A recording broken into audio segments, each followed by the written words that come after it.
Wow, look at that sunset. We've been waiting for a good day like this for a while. Yeah, I mean, it's so nice you even showed up in a bathing suit today. I didn't know that Sheen had a men's page, but listen, our timeout's been lasting too long because our basketball teams are struggling. Yeah, I mean, it's nice to get out here for a little bit of a break with class and everything, but hey, we can't take too much of a timeout. Okay. We have too much to talk about today. No. But first, let's take a timeout.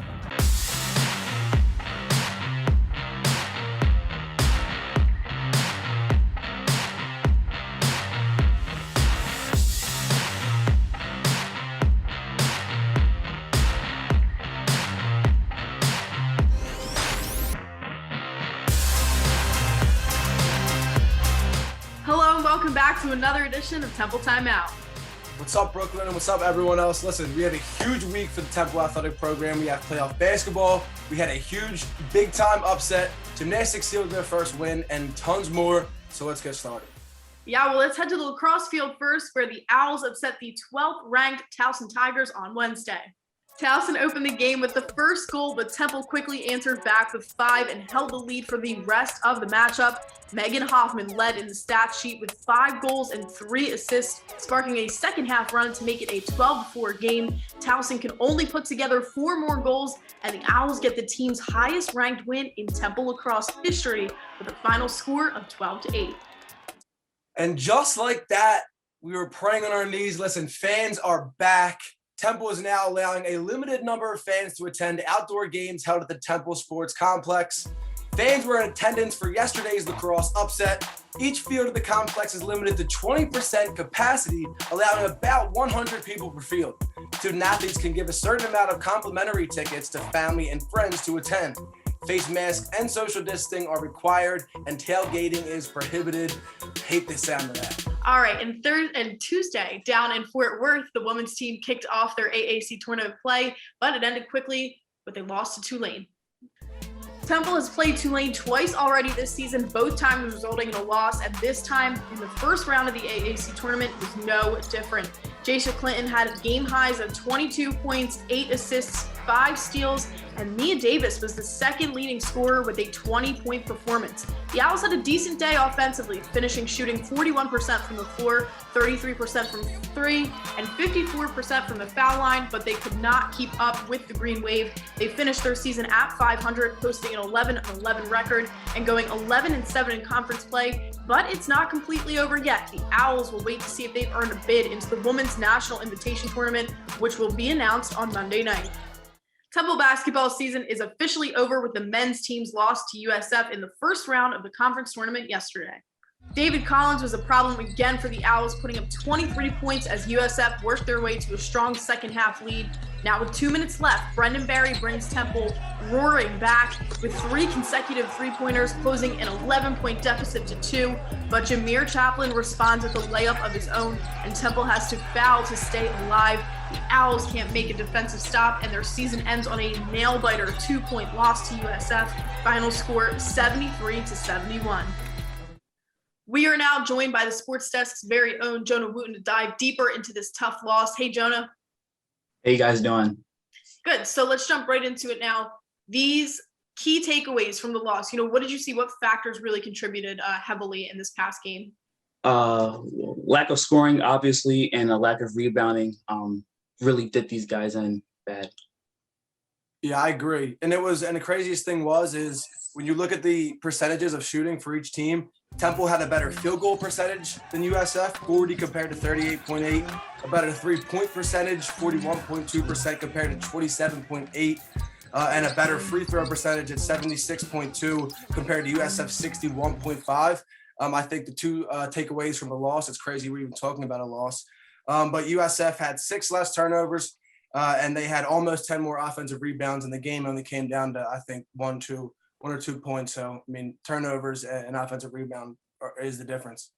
In battle, he led the way in the first half with 12 points. He was leading both teams, at the half. But, when South Florida made their adjustments at the half, there was no one really to kind of step in and take over, in his absence. Because once he went cold, it kind of, the entire offense just went dwindling. So, right. having just having someone else step up, Right, you know, right. would have been crucial. And usually they will have Damian Dunn to do that. I mean, he's been doing that all season. I mean, up until today, he's averaging almost 14 points. Yeah, it was done. You know, But yeah, he's still coming off the injury, so he's a little slower. But You know, looking ahead to this next season, what do they have to improve on in the next year? Well, first of all, secondary scoring. Obviously, I'm going to keep reiterating that. Like you want to have at least two guys who can give you about 15 to 20 points a night. I know that's a bit hard to ask, but it's very crucial. You can't just rely on one guy to just carry the whole team. And of course, rebounding is going to be very crucial. Having guys not try to do everything themselves and play ISO and just try to beat their man, but try to pass the ball a lot more, get more, you know, spacing for the offense, get more opportunities for everyone. I agree. Yeah, I think you got to recruit well. I mean, I think he's doing that. It's only his second year. He's building around who he has, but he has a solid base with Damian Dunn and Caleb Battle. Those two are great guys to build around. I think you need a stretch big. I think they've been having a hard time with that. You need a big that can not just clog up the paint, but also grab you rebounds and make you some shots from the elbows and outside. And I also think you honestly just need to gain experience. He's a second-year head coach, and his players are still learning his system. I mean, he's had a rough first 2 years, everything that's going on, but I think they're going to be in good hands in the next 5 years. Think of all the freshmen and sophomores that are coming back for another year with all of this experience under the belt now. And then, you know, we could have some seniors coming back for another year. Brendan Berry is still up in the air if he'll come back or not. That would be huge. That would be huge to have him. They need three shooting, and that's Aaron McKee wants to run some more three shooters on that team. Absolutely, they lacked it this year. All right, Jonah, before we leave us, we just want to ask about the women's team really quick. Of course, it's not sure if their season's completely over yet. We have to hold out on that. But in the off shot that it is, you know, what do we have to look forward to next season for them? Jaysha Clinton, my goodness, she's a superstar, guys. I feel like she's gonna just improve. Like she already had an amazing freshman year, but you know now she has the experience. You know, playing her first year. They're having Mia Davis. Mia Davis also coming back next year. That's the biggest one right there. Absolutely. So you got me. Experience. That's the key for me. And having most of your core players, if not all your core players, come back another year, you know, that chemistry is going to be huge. Yeah, you have Mia Davis coming back, who's been the horse of your team the last 3 years. And she just literally gets better. She's a double machine. You pair her up with the second-year Jaysha Clinton, and Coach Cardozo. You can see when you go to those games how much the players enjoy her and how much she enjoys coaching. Even when stuff goes bad, you'll never be able to tell on her face. The way she talks and handles stuff in press conferences is with total class. I think they're in great hands. I think they've been in great hands. They're only going to get better too. I think it's going to be a good next few years. Mia Davis, you know, that's 4 years of experience we're talking about, and she's going to be able to add possibly a fifth. That's so much. There's so much that she can teach to all the younger players. And if they have anyone else coming in new this year, you know, there's a mentor that you can have on the team besides the coach. Right, I agree. All right, the Sports Desk's very own Jonah Wooten. Thank you so much for joining us, Jonah. It's always a great time having you. Absolutely, guys. Thank you for having me. See you, Jonah. Hopefully, I can come back maybe one more time just before the end of the semester. Who knows? But you know, we'll see you then. We will see you then. Amen.